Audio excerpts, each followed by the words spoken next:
estaremos platicando del delito de trata de personas, para el cual no existe una reparación del daño, dejando además graves secuelas para las víctimas, las familias y la sociedad. ¿Cómo haces para que una persona que ha sido víctima de trata, que una familia que ha tenido a alguien que ha sido tratada, pueda reparar el daño? ¿Cómo reviertes el tiempo, cómo reviertes la vida, cómo reviertes los golpes, las condiciones, lo vivido? Dice Quintana Roo, primer lugar en trata de personas y violación. Este encabezado es un encabezado que sacude.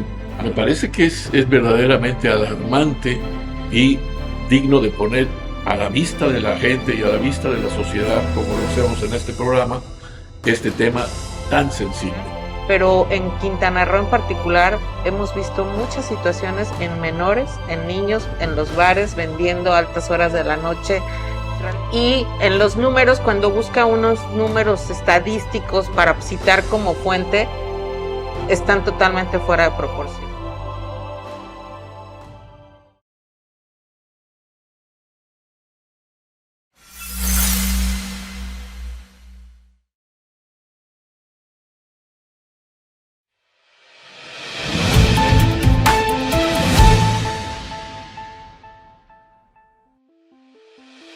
¿Qué tal? Bienvenidas, bienvenidos. Estos son los otros datos.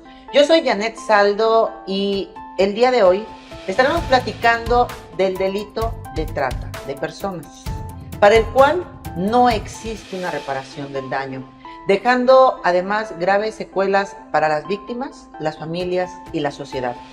La especialista que hoy nos acompaña para abordar este tema nos va a desmenuzar qué es lo que pasa en particular respecto a este tema aquí en Quintana Roo. Te invito a que por favor le des me guste, que comentes, que compartas esta información. Entre más lo hagas, más personas van a poder tener acceso a los otros datos, lo que pasa aquí en el estado y en todo nuestro México sobre este tipo de temas tan sensibles. Vamos a arrancar como cada emisión con un reportaje para que conozcamos algo más sobre los otros datos en la trata de personas.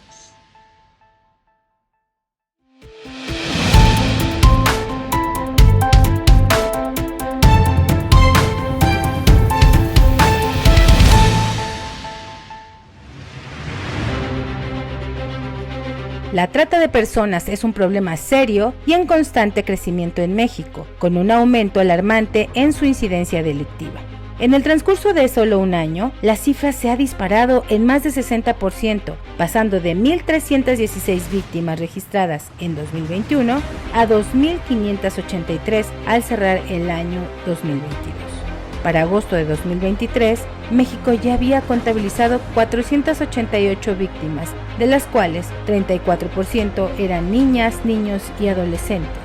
El Secretariado Ejecutivo del Sistema Nacional de Seguridad Pública informa que las entidades con mayores reportes de tráfico y tránsito son Veracruz, Tlaxcala, Estado de México, Ciudad de México, Puebla, Quintana Roo, Villahermosa, Chiapas, Zacatecas, todas con un incremento significativo año tras año. Sin embargo, los especialistas también advierten que estas cifras son solo una aproximación debido a la falta de denuncias y a la omisión en la investigación. A pesar de los esfuerzos por combatir la trata, no hemos logrado frenar su crecimiento. Este año, los casos de trata de personas se dan a conocer cuando ya se han rescatado a las víctimas, como el reciente rescate de 2 mujeres explotadas en un spa de Cancún.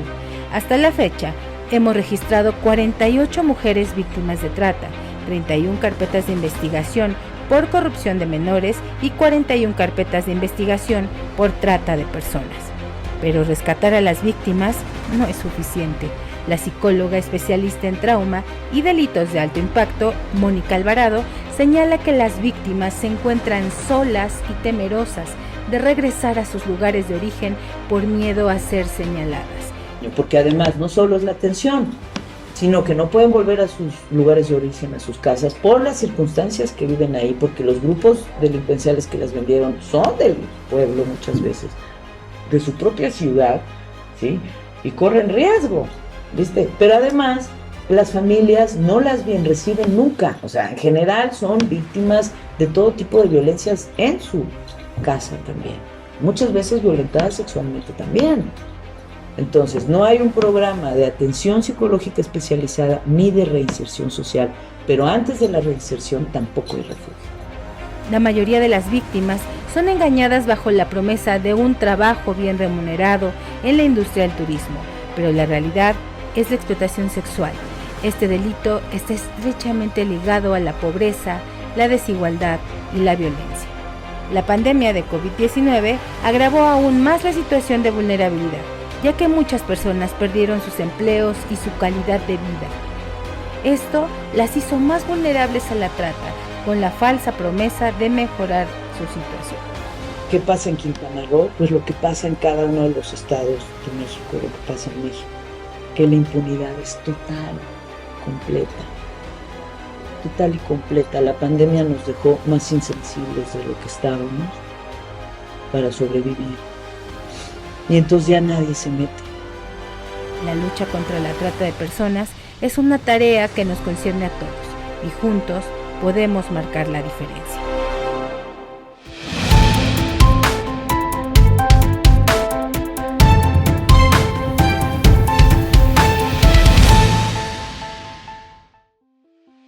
Gracias por quedarte con nosotros este miércoles. Es un gusto poderte saludar nuevamente.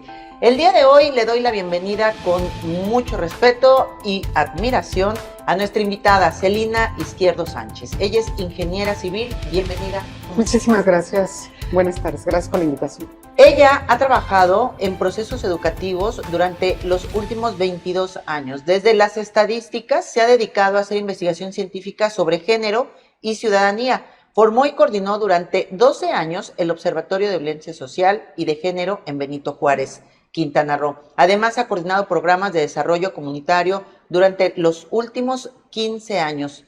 En los últimos 10 años, además, ha diseñado e impartido cursos y talleres de igualdad, derecho y agenda feminista, por mencionar algo de su trayectoria. Vamos a hablar de un tema del cual yo te preguntaba antes de iniciar. ¿Cuál es ese punto que el día de hoy sigues poniendo frente a ti y te causa conmoción, te estremece respecto a la trata? Y me hablabas de la reparación del daño. Y es que este es un delito del cual, ¿cómo se repara? ¿Cómo se repone una persona de la que ha sido víctima? Bienvenida. Muchísimas gracias. Sí, justamente ese es el tema que a mí me da vuelta en la cabeza, ¿no? Es el problema de trata es un problema muy complejo, pero a final de cuentas, ¿cómo haces para que una persona que ha sido víctima de trata, que una familia que ha tenido a alguien que ha sido tratada, pueda reparar el daño? ¿Cómo reviertes el tiempo? ¿Cómo reviertes la vida? ¿Cómo reviertes los golpes, las condiciones, lo vivido? ¿Quién lo revierte? O sea, ¿en qué máquina se tiene que meter a una persona para que eso acontezca? Y además, tendría que decir, ¿y quién realmente lo está haciendo? O sea, ¿dónde está la inversión del Estado para que eso suceda?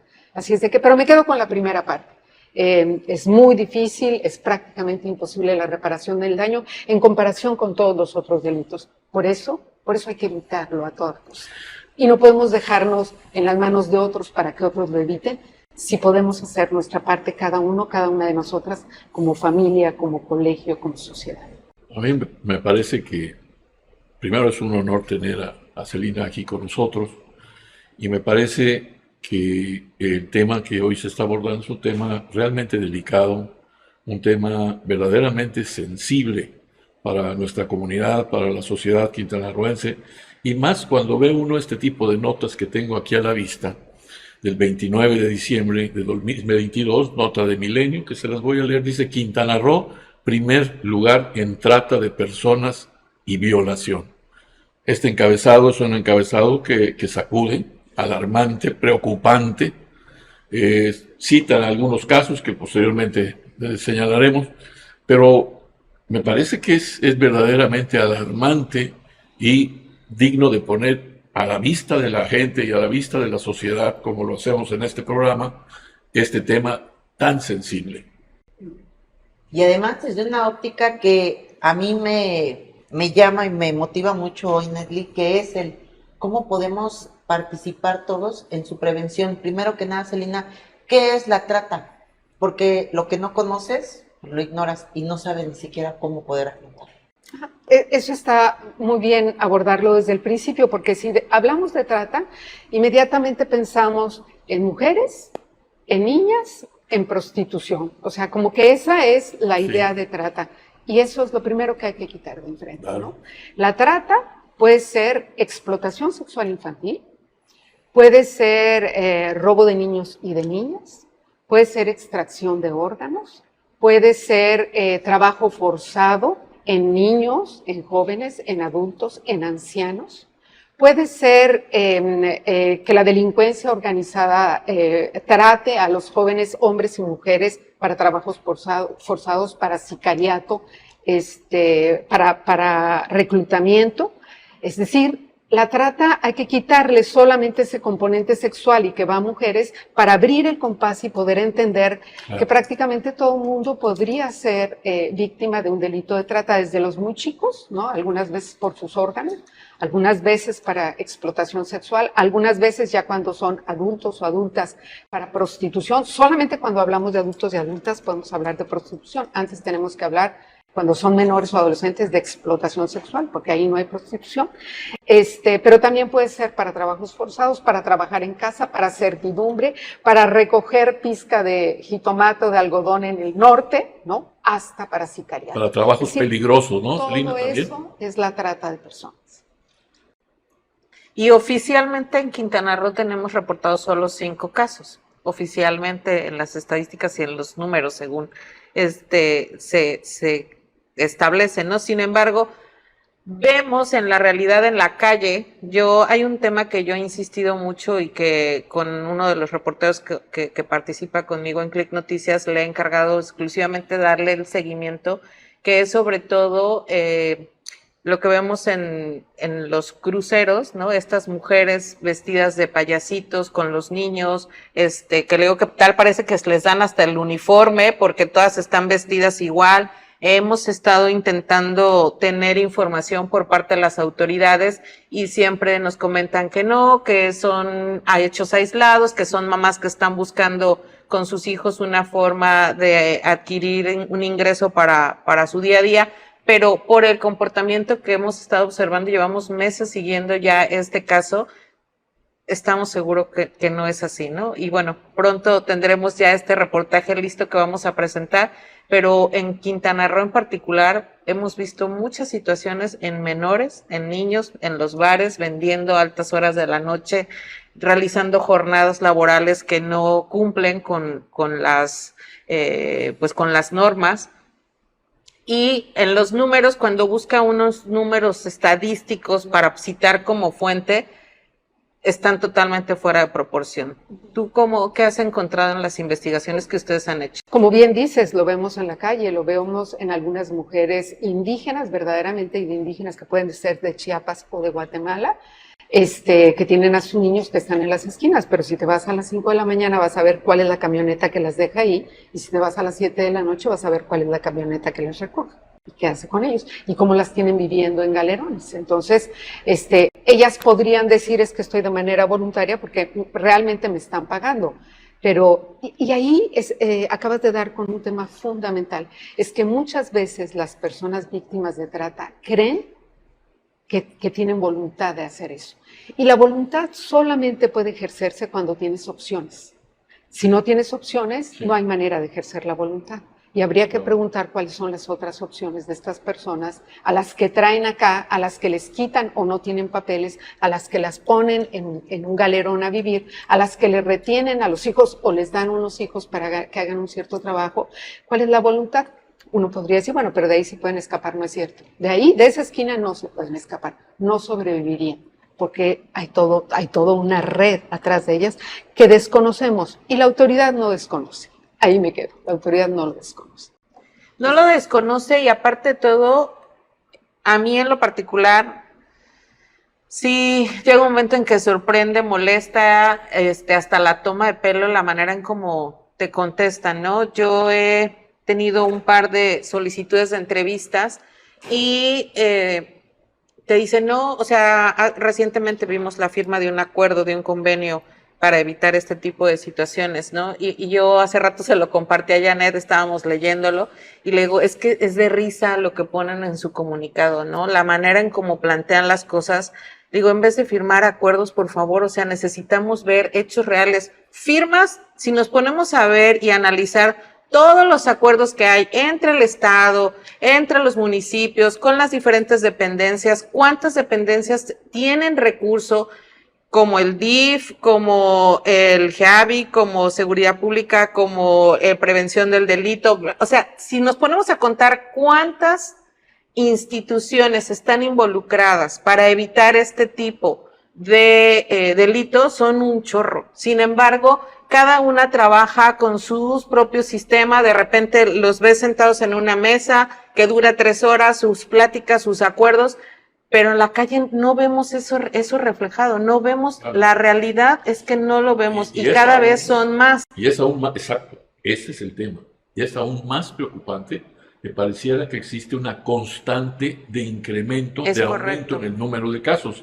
Tal es la situación que la Fiscalía General del Estado tuvo que crear la unidad especializada en trata y explotación sexual, si no, lo hubieran hecho. Entonces, que funcione es otra cosa, ¿verdad? Pero es un hecho real que se observa un comportamiento creciente en el número de casos. ¿Dónde crees que esté la falla, Selene? Tú que has estado en todos estos organismos y en la participación de muchas mesas desde cuando estuviste en el observatorio, ¿dónde crees que falta el poder hacer match con las acciones que hacen todas las instituciones para sumar esfuerzos y ir sobre un propio y un mismo objetivo? Trato de responderte de esta manera. El delito de trata es un delito muy complejo.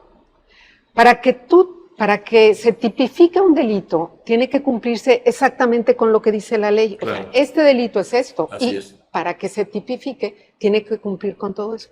Pero el delito de trata es tan complejo que es sumamente difícil, ¿no?, tipificarlo como tal. Porque en cada delito de trata hay al menos 10 delitos.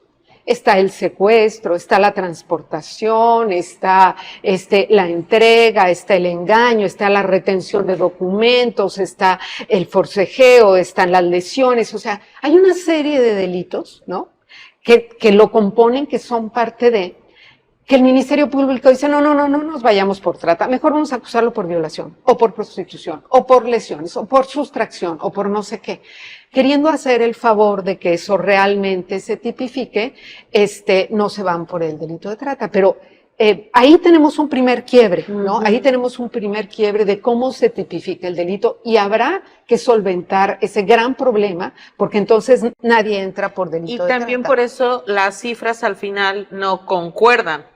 Eso podría ser una de las razones, por supuesto que podría ser una de las razones.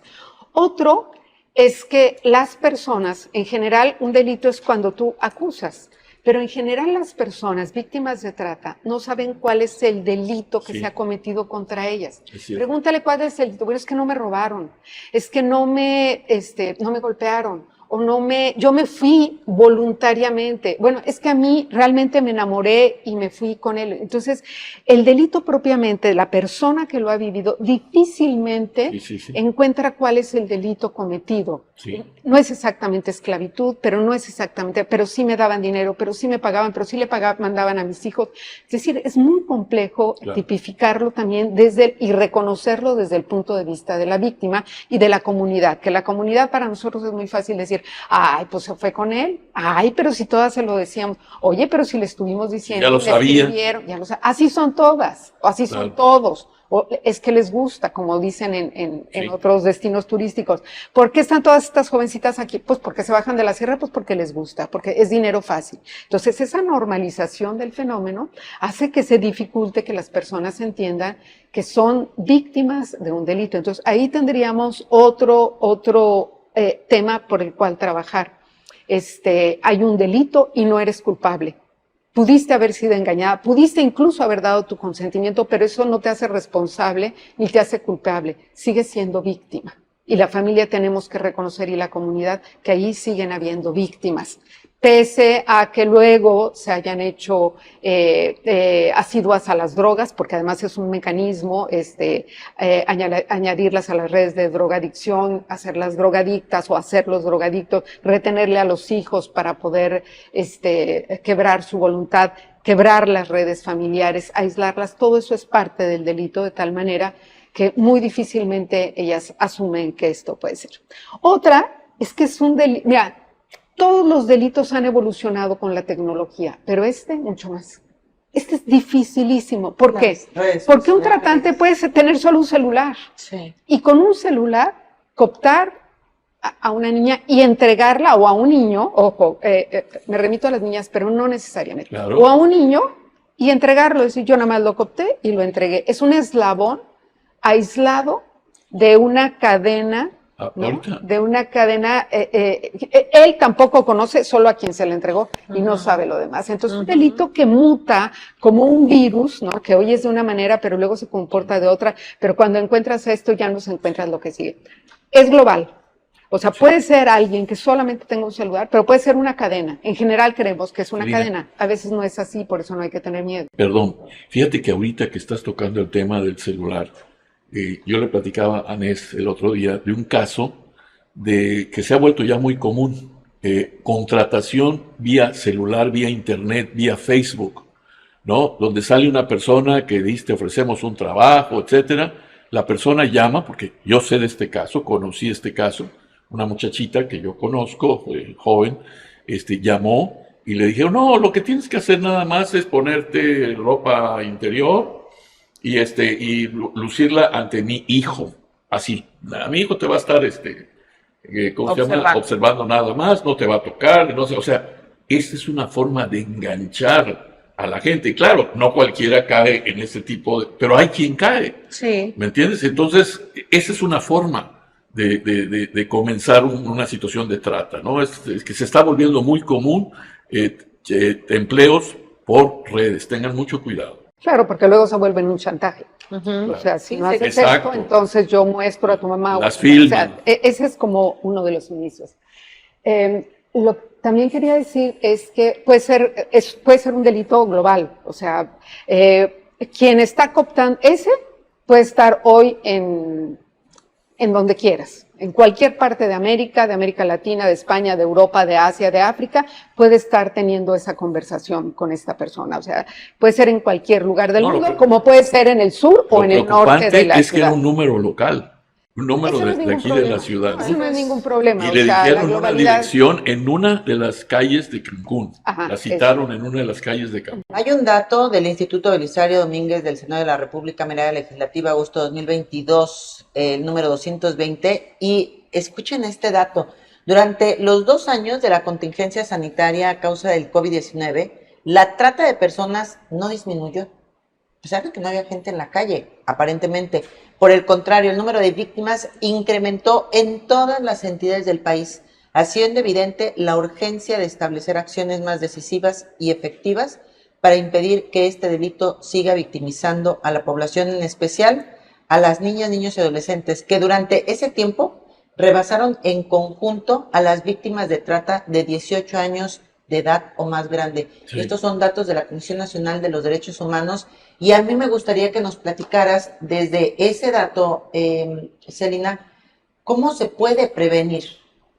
Porque de momento la autoridad parecería que tiene cierto grado de responsabilidad por omisión, por no hacer lo que tú explicabas, ¿no? Tipificar correctamente las denuncias y poder de esta manera ir sobre bandas criminales y no sobre una persona. ¿Cómo podemos prevenirlo cada uno desde nuestra persona?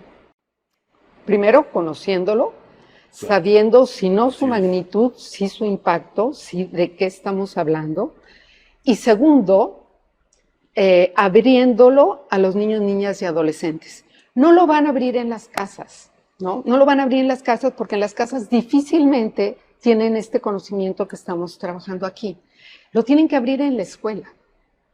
En la escuela es el lugar donde están todos juntos, donde se hace esa primera comunidad. Y es en la escuela pública y privada donde se tiene que hablar de lo que es la trata, cómo los cooptan, qué cuidados hay que tener, y en las reuniones con los padres de familia, marcarles exactamente qué es lo que tienen que hacer con los celulares de sus hijos para que puedan tener restricción a ciertas páginas y que puedan revisar lo que está sucediendo, porque el enemigo está en casa. El enemigo siempre ha estado en casa. En la violencia familiar, el enemigo siempre ha estado en casa. Pero hoy el enemigo global está también en casa. Y la mamá se lo compra o el papá se lo compra y lo deja con su celular creyendo que lo está cuidando y que así está comunicado, pero no sabe exactamente lo que está viendo, lo que está leyendo, lo que está recibiendo y quién lo está contando. Y hay un momento de la vida de los niños y de las niñas en que les interesa mucho relacionarse, en que su autoestima se está formando y si alguien le dices que estás muy precioso, además eres muy inteligente y juegas muy bien fútbol, yo te voy a conectar con la línea no sé qué, entonces ya estamos en un camino muy, muy peligroso que difícilmente va a tener marcha atrás porque él va a querer ir hacia allá y los papás difícilmente van a decir, no, no vayas porque mira. Entonces, esto tiene que ser un tema de la Secretaría de Educación y voy a hablar solamente del Estado para no irme al país y al mundo, pero la Secretaría del Estado, de Educación del Estado tiene que tomar cartas inmediatas en el asunto para poner límites dentro de estos peligros que hay. Y ahí ECPAT, no sé si es al convenio que te referías, ECPAT es una organización que tiene todas las credenciales, ¿no? Para prevenir la trata, sobre todo de niños, niñas y adolescentes. ¿Cómo se llama? Se llama ECPAT, es una organización que se llama ECPAT, perdóname que no me sepa qué significa, pero lo podemos buscar. Y tiene todas las credenciales para tratar con niños y niñas en las escuelas estos temas. Me parece que hay que abrirles las puertas, porque lo que podemos hacer como comunidad, además de lo que están haciendo ustedes como medios de comunicación, es prevenir. Y no quisiera que se me terminara el tiempo sin decir cuáles son los impactos de la trata, ¿no? Para empezar, es irreversible. O sea, los impactos que causa en la persona son irreversibles. Ya dijimos que además no hay reparación del daño, pero los impactos que deja en la persona, en la personalidad y en la familia son irreversibles. En muchas ocasiones deja adicciones graves, ¿no? Deja ausencias en las familias, las personas sufren trastornos de por vida, pero es importante saber que en nuestro estado, hace unos días, no más de un mes, hubo 2 bares en los que entraron y encontraron jóvenes víctimas de trata, así lo dijo el periódico, y eran mujeres sobre todo y menores de edad. Mi pregunta es, ¿y dónde está el refugio a donde van estas personas, ¿no? a protegerse? Esto es muy importante, porque si por ser menores las van a llevar al DIF, al CAT, estamos teniendo un problema gravísimo. Y tengo sospechas de que eso está sucediendo. Habría que aclarar que efectivamente, habría que demostrar que no las están llevando ahí, porque ahí hay niños y niñas de otro perfil y con otro tipo de problemas. Y meter, ¿no? Totalmente diferentes, ¿no? Sí, es como meter digamos, a un delincuente mayor con uno fuera común. Entonces, habría que preguntar a la autoridad, dentro de las preguntas que ustedes hacen, ¿dónde está el centro especializado que protege a las personas que han sido encontradas en las cuales ha habido delito de trata? Porque sería muy importante saber cuál es el tratamiento que le estás dando. Las personas víctimas de trata, si han sido víctimas de una cadena delictiva, están en un riesgo tremendo, porque ustedes bien saben que es dificilísimo zafarte de esta cadena delictiva, ¿no? Porque se pone en peligro todo. Entonces, ellas y ellos siempre están en peligro de muerte. Celina, ¿dónde las protegen? Vamos a ir a un corte para continuar platicando de este tema. Hablemos de estos acuerdos que allá hay en el Estado. ¿Qué tanto realmente se traducen en una reducción significativa en este delito, en la comisión de este delito aquí en Quintana Roo? Este delito que afecta a México y a todo el mundo está considerado como uno de los que más dinero genera a nivel mundial. Así es que quédate con nosotros. Antes te invito, por favor, nuevamente, comparte, comenta y pues déjanos algún tema que te interese que abordemos en Los Otros Datos, un programa diseñado, pensado, creado para exactamente abordar un periodismo veraz para todo Quintana Roo y todo México.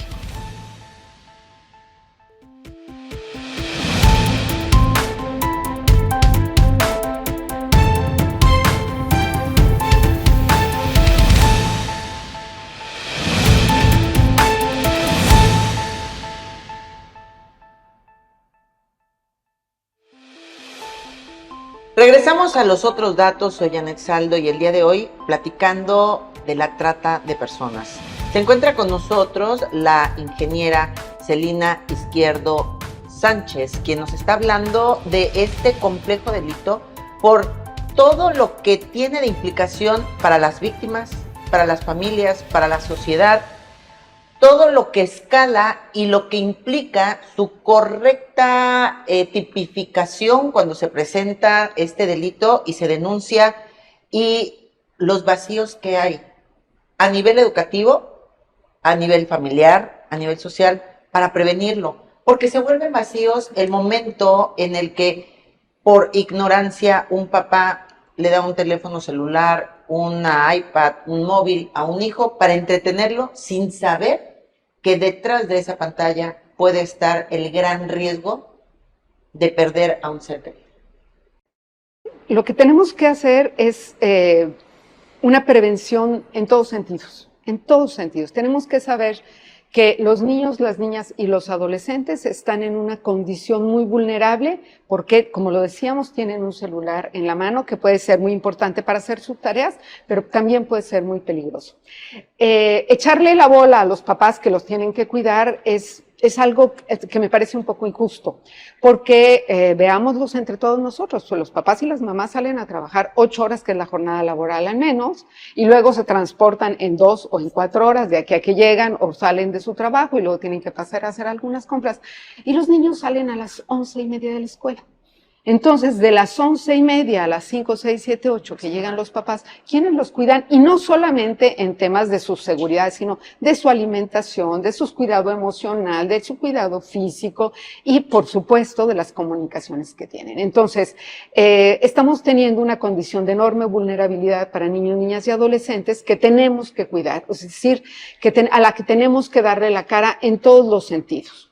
¿Qué participación y qué apertura tienen o han visto ustedes por parte de la Secretaría de Educación Pública sobre pues trabajar sobre esta solicitud que están haciendo? Mira, yo directamente no he hecho una solicitud, no podría decir si tienen apertura o no, pero me parece que dado los datos de la pandemia y de las condiciones que tenemos ahora y de la firma de ese convenio, tendrían que abrirse todas las puertas para trabajar de manera fehaciente en el tema, ¿no? Porque este tema, si bien sabemos que es un problema a nivel nacional, internacional, que no se limita solamente a nuestro estado, Quintana Roo, y a nuestro municipio, sin embargo, sí por las condiciones económicas de nuestro municipio, y ahí, bueno, si estoy equivocada, me corriges, sobre las condiciones económicas, es decir, que la mayoría de los padres trabajan en el sector turismo, donde obviamente hay un mayor tiempo fuera de los padres en horarios distintos que a lo mejor en las ciudades donde hay otra vocación económica, ¿no? Hay papás que salen desde las 3 de la mañana, esos que entran a las 6 o 7 de la mañana y que por también los problemas de movilidad que tenemos en esta ciudad, pues también les lleva más tiempo llegar a sus centros de trabajo. En alguno de los programas que tuvimos de movilidad justamente nos hablaban de que hay personas que tardan un promedio de 2 horas desde que salen de su casa hasta llegar al centro de trabajo, más sus 8 horas de trabajo, más las 2 horas de regreso. Estamos hablando que hay padres y mamás y papás que están más de 12 horas fuera de su casa. ¿Y dónde está ese niño, no? Si normalmente va a la escuela 4 o 5 horas. El horario de la escuela es de 7 de la mañana a 12 del día de primaria, y de las 7 de la mañana a 1 de la tarde en caso de secundaria. Los de kinder salen a las 11 de la mañana. Entonces, haciendo todo este ajuste de horarios de los papás con los niños mientras están en las escuelas, hay un enorme tiempo en donde no están los papás y no sabemos quiénes están cuidando a esos menores. Acabas de dar el punto porque esto nos permite aterrizar en Quintana Roo. En Quintana Roo, donde el sector turístico ya no nada más es el norte, sino que se ha ido al centro y ahora se ha ido al sur. Y el turismo es una industria profundamente feminizada. Hay estadísticas que hablan de que el 70% de los empleos generados por el turismo son ocupados por mujeres. no son como otras empresas o como otras industrias. Entonces, todas esas mujeres que vienen a trabajar al sector turístico y que no tienen una suplencia en su casa, que esa suplencia la debiera hacer el Estado, a la hora que jalas a la fuerza laboral a una empresa, quien suple los cuidados dentro de la casa. Esa suplencia la debiera hacer el Estado, vía escuela o vía centros comunitarios, pero como no tienes quien la supla, entonces quedan los niños solos, solas, o los adolescentes en la casa, ¿no? A la voluntad de cualquiera. Fíjense que yo sé de un caso de una persona, posiblemente sea una gente que, como tú señalas, que trabaja en la actividad turística, pero es una persona que deja a su hijito con una perrita pitbull, muy brava, por cierto, en un vecindario donde conviven con otras personas. Y les puedo asegurar que este caso se replica en muchos casos. O sea, madres, jefas de familia, así se les llama ahora, que están en estas circunstancias, que dejan o tienen que dejar a los hijos en estas circunstancias, ¿no? Dejan a la criatura sola con un animalito. Quién sabe cuántos casos haya de este tipo, y como dices muy atinadamente, alguien, y si alguien tiene que hacer ese caso de eso, pues sería el Estado, y hacerlo bien, además. En los casos que hemos presentado aquí en los otros datos, en las mesas de las madres buscadoras, la mesa que hicimos con las madres buscadoras, justamente estos son los casos. Así fue como se dio que estas mamás dejaron de saber de sus hijos. Una que fue contactada a través de las redes sociales ofreciéndole trabajo, que vino de Jalisco, y desde que llegó aquí a Quintana Roo perdió la ubicación de su hija. Otro, como el que estás comentando, Augusto, ¿no? Que la mamá sale, deja al hijo solamente con una mascota, y el niño tiene problemas, está con problemas de sus facultades mentales, se salió y el niño hasta hoy ya lleva 6 meses desaparecido. Y entonces todos los casos de las personas desaparecidas de alguna manera están enmarcadas en esta situación de la que estamos platicando, ¿no? Donde hay una ausencia de la supervisión de un adulto, del cuidado de un mayor sobre un menor. Y el turismo influye en el tema también de otra manera. El sector turístico es un sector muy proclive a las trata de personas, pero mucho. Sí. Es decir, porque hay hoteles, porque hay Airbnb, porque hay lugares, porque es muy fácil que entre una persona con otra y que rente un lugar y que luego uno se salga y no sabes de dónde viene y hay mucho movimiento y en el aeropuerto no hay, o sea, y eso lo dice la Secretaría de Turismo, por eso nos mandó a hacer un estudio sobre trata de personas en los destinos turísticos, porque el turismo, digamos, no es como otras industrias. En el turismo tienes todas las vías, todos los canales, la transportación, la habilitación, todo para que esté muy relacionado con la trata. Aquí, ¿qué tiene que hacer? Y esto no debemos dejar de decirlo en el destino en el que vivimos. Aquí, el trabajador o trabajadora de la industria turística que tenga la percepción de que alguien viene acompañado por otra persona y que no necesariamente sea su familiar o que puede estar en esta condición, lo que tiene que hacer valientemente son 5 cosas. Una es observar. Otra es decirle que en México hay una legislación. Tercera es tomar los datos, foto, hora, placas, hora de salida, hora de entrada, de dónde proviene, hacia dónde va, o sea, datos que puedan servir. Cuarta, dar aviso, ¿no? Y quinto, la empresa, el hotel para donde trabaja tiene que respaldarle. Las 5 cosas son muy difíciles, pero es la única manera de detener esta ola que está sucediendo, que siempre ha sucedido y que si no hacemos algo seguirá sucediendo en los destinos turísticos, desde un hotel chiquititito de media estrella hasta los grandes hoteles de muchas estrellas. Y en los hoteles se pudiera llevar este control que tú estás diciendo, pero por ejemplo con las rentas vacacionales, que todo es en línea y que las personas ni se ven, ¿no? Porque incluso se queda, la llave está exclusivamente o entran con una clave a la casa, departamento, lo que sea, o en los moteles donde también entran sin ningún tipo de identificación ni nada de esto. O sea, se complica más con otro tipo de hospedaje, ¿no? En el caso de los hoteles, pues es mucho más fácil que puedan coadyuvar a esto, pero también, por ejemplo, como vecinos, que observemos la llegada de ciertas personas a nuestra colonia y te das cuenta, siempre va a haber esas señales de que hay algo raro, de que algo está pasando ahí. Pero a la mayoría de la gente le da miedo denunciar. ¿Por qué? Porque dicen, yo no me quiero meter en problemas, yo no quiero al rato tener un problema con esta persona y luego quién sabe a qué se dediquen y nos entra mucho miedo. ¿Qué mensaje le darías tú a la ciudadanía en ese sentido? Si te pones a pensar en el impacto para esa persona que pudiera estar siendo víctima de trata para toda su vida y para toda su generación, si te pudieras a pensar que puede ser tu hijo o tu hija o tu sobrino o un ser querido, es probable que actúes de manera diferente. O sea, este es un llamado a la conciencia de que si dejamos que le suceda a los otros, es muy probable que nos suceda a nosotros. Entonces, ahí habría que preguntar qué estás dispuesta o qué querrías que hicieran otras personas si un ser querido tuyo estuviera en esa circunstancia, ¿no? Si alguien hubiera visto a mi hija allá entrar a algún lugar o a mi hijo entrar a algún lugar, ¿qué hubiera pedido yo que la vecina hiciera para que yo pudiera encontrarlo? Es ahí donde tendríamos que movernos, ¿no? No quisiera dejar de decir algo muy importante que me parece que redondea en esta pregunta de qué hacemos. Es que no se castiga a quien se beneficia de la trata, ¿no? ¿Por qué hay trata? Pues porque hay alguien que se beneficia. Y ese que se beneficia no recibe ninguna sanción. Pues Por eso es un delito perfecto. Aquí tengo algo que confirma lo que está señalando. Fíjense, dice, esto es de Quintana Roo.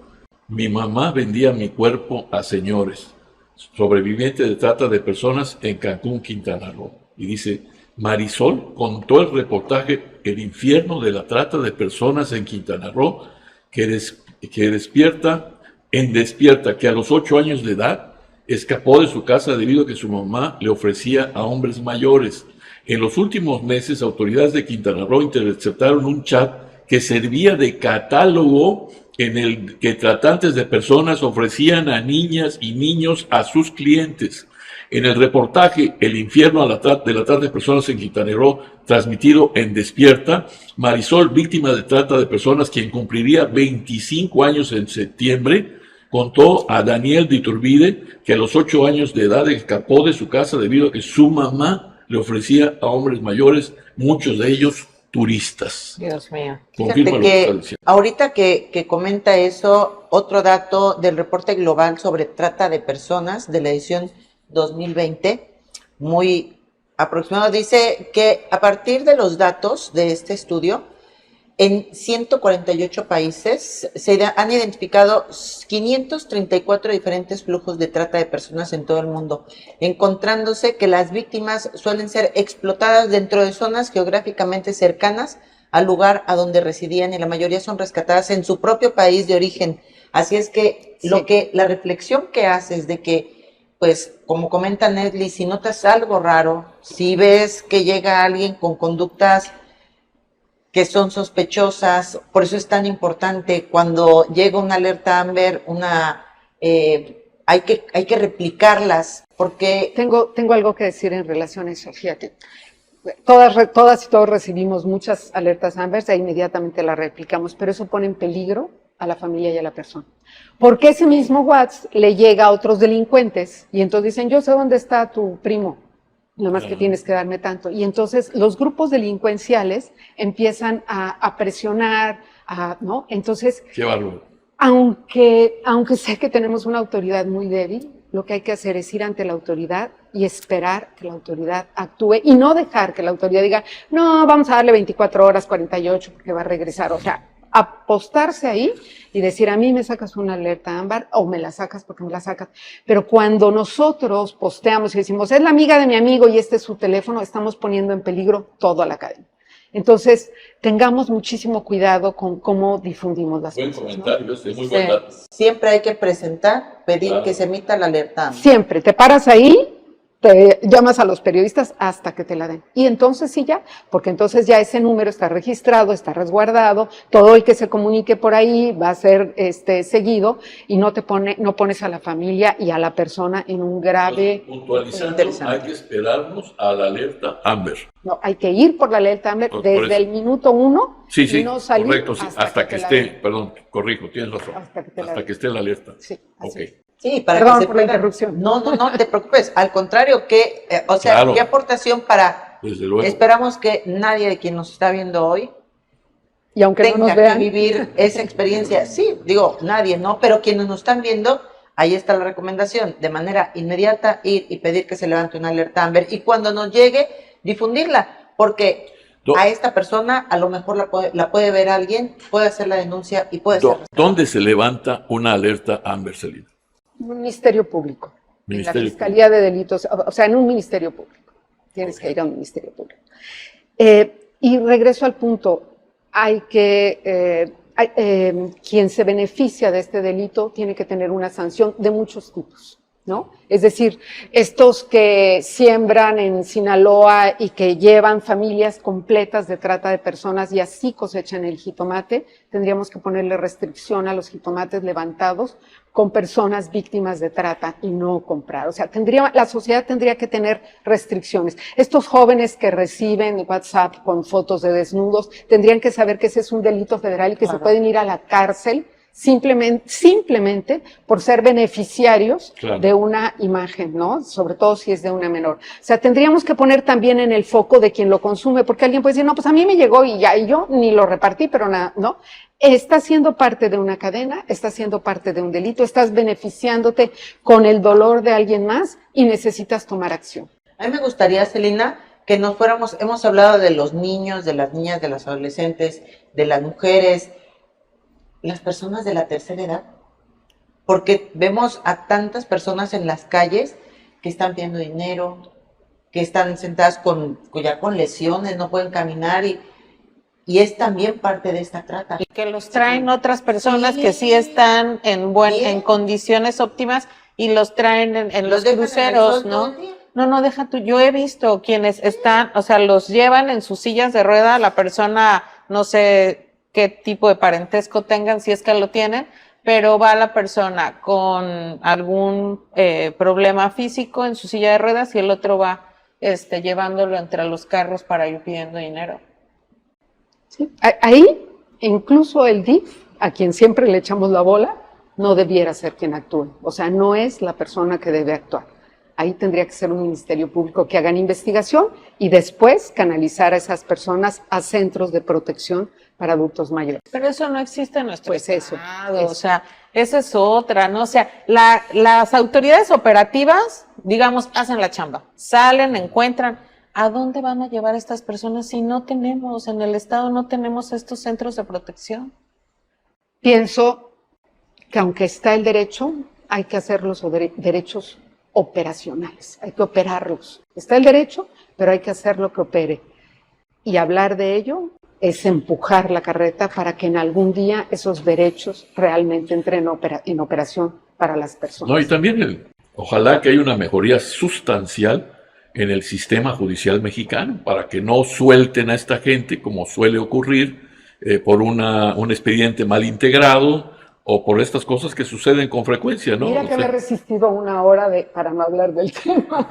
Me he resistido porque llegar ahí, efectivamente, tienes la razón. Tenemos un sistema judicial detestable. No hay más que decir. ¿Y en qué lugar dejamos, Celina? Digo, sí a los gobiernos, ¿no? Hace unas semanas aquí en Quintana Roo, con motivo del Día Mundial del Turismo en septiembre, se firmó un convenio con esta asociación ECPAC Internacional. Pero, ¿qué tanto llegan a ser realmente funcionales y dar resultados en la realidad estos acuerdos con asociaciones que si bien tienen una trayectoria, un trabajo, un compromiso, cuando llegan y se asocian con el gobierno, hay resultados? Sí funcionan. No hay otra manera de entrar a las escuelas, no hay, que firmando un convenio con el Estado. Porque si no, la SEIC no te deja entrar, o la SEIC no te deja entrar, o sea, ¿y por qué a ti sí y a ti no? Entonces, ese convenio es absolutamente necesario. ¿Qué hay que hacer? Hay que entrevistarlas, hay que traerlas, hay que conocer la metodología, hay que abrirles camino, porque siendo una gran organización muy probada, lo que tenemos que hacer es abrirle camino, No veo que haya de otra manera. Bueno, pues estamos por cerrar este programa que sí debemos hacer un cambio de pensamiento. Quienes tenemos papás hijos pequeños, pues no dejar a cargo del cuidado de los hijos a un equipo móvil, tener más comunicación, no es privativo de las niñas, de los niños y de los adolescentes. Cualquiera puede ser víctima de trata, una mujer adulta, un hombre adulto, una persona en la tercera edad.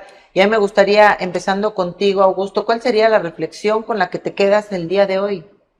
Bueno, que este continúa siendo un tema muy sensible, muy delicado, al que debiera dársele una mayor atención, un mejor tratamiento que el que se le ha dado hasta el momento, porque yo tengo la impresión de que no se está soslayando, que no hay un compromiso, no observo yo un compromiso real por parte de pues, las instituciones a las que le corresponde vigilarlo y evitarlo y combatirlo. No veo claramente, sinceramente, y ya hablamos también del fatal sistema judicial mexicano.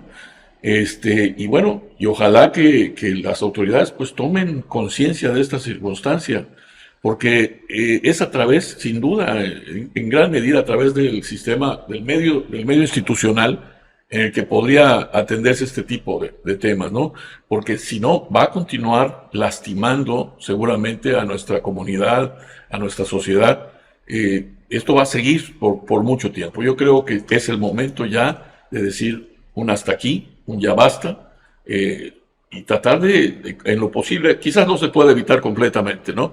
Pero cuando menos que se vea que hay el intento, la intención real de combatir. Nadie. Pues yo principalmente invitar a la gente a denunciar, que graben cuando vayan en sus carros y veamos en los cruces a estas personas que están siendo explotadas, grábenlas. Yo trato siempre de grabar, se ve feo, yo sé que esté uno grabándolos y puede uno sentir que está violentando a las personas que están ahí, pero necesitamos ir haciendo este levantamiento y estas denuncias. Si no denunciamos, nunca va a haber acción. Entonces, yo llamo principalmente a la denuncia, que nos quitemos el miedo. Si tenemos un vecino, una niña o algo que está sucediendo en nuestra calle que vemos que no es normal, informémonos cómo puede ser. Nos pueden mandar incluso estos materiales. Yo los invito a que nos lo envíen a estas páginas en donde transmitimos el programa, aquí a Los Otros Datos, para que podamos darle seguimiento periodístico y acompañarlos en su denuncia también. Por favor, ¿con qué cerramos y qué mensaje consideras que es muy importante hoy compartir, Celina, con todo nuestro auditorio? En el cortísimo plazo, en este momento, padres, madres de familia, maestros, comunidad y niños y niñas, fíjate qué responsabilidad tan grande le estamos dando a los niños y las niñas de que se cuiden de la trata, de un delito tan complicado. En el cortísimo plazo tendríamos que hacer eso, hacer toda una capa de protección de madres, padres y comunidad cercana para niños, niñas y adolescentes. Pero en el mediano plazo tenemos que hacer un sistema de cuidados que extienda los horarios de la escuela, que tenga centros comunitarios, deportivos, científicos, artísticos, claro, donde no estemos cuidando a los niños, claro, donde estemos propiciando su desarrollo como seres humanos. En el mediano plazo tendríamos que tener un sistema de cuidados que proteja a los niños, las niñas y adolescentes y que les garantice una vida digna, porque quedarnos solamente en guardarlos es lo que se ha hecho y se ha hecho muy mal. Con eso me quedo. Me llegó, estas palabras me llegaron porque estamos en una época en la que se habla de vamos a erradicar, vamos a combatir, cuando lo que hay que hacer es prevenir. Y como bien dices, los niños merecen crecer en ambientes sanos, desarrollarse, ellos son los que van a tener el futuro en sus manos en muy poco tiempo. Yo quiero agradecer muchísimo a todos los que nos acompañaron en esta emisión. Me quedo con esta frase que hoy comparte Celina Izquierdo Sánchez: la voluntad solo se puede ejercer cuando tienes opciones, cuando no, ya está siendo objeto de un delito. Estos son Los Otros Datos, una producción de Producciones Veraz dirigida por el señor Víctor Vera en alianza con Click Noticias, Palco Quintanarroense, Ruptura 360, medios enfocados en ejercer un periodismo veraz, para que tengamos un periodismo veraz y tú tengas los otros datos para tomar decisiones mucho mejor informado. Te invito a que le des me gusta, a compartir, a comentar esta producción para que llegue a más personas Y por supuesto agradezco a quienes están detrás de cámaras, Isela Serrano, Ramiro Laguna, Antonio Sabido y Arely Gómez, para que lleguemos cada miércoles hasta tu hogar. Y por favor, si quieres que más personas lo vean, aquí dejamos colgadita esta producción, puedes verla en diferido.